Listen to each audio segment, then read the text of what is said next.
Hi guys, thanks for tuning in. I'm John Holmes with Holmes Hobbies, and today it's cone talk. All cones, all the time.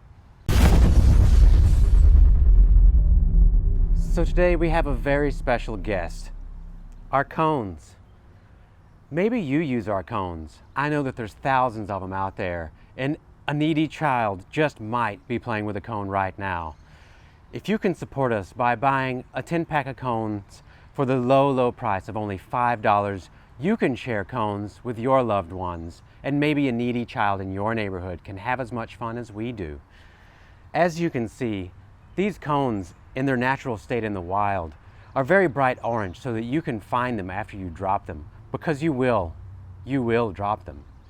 But what they're really intended for is having fun with your little toy trucks. I mean, they're not toys. They're not toys. But as you can see, they're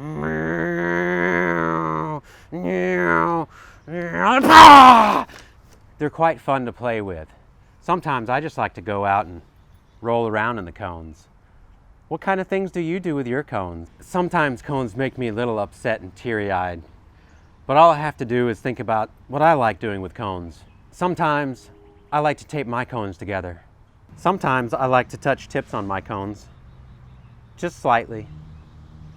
It's nothing weird.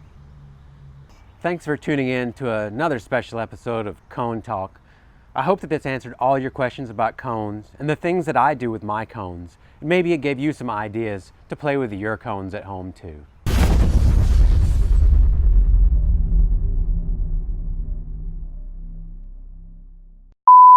What do you like to do with your scale road cones?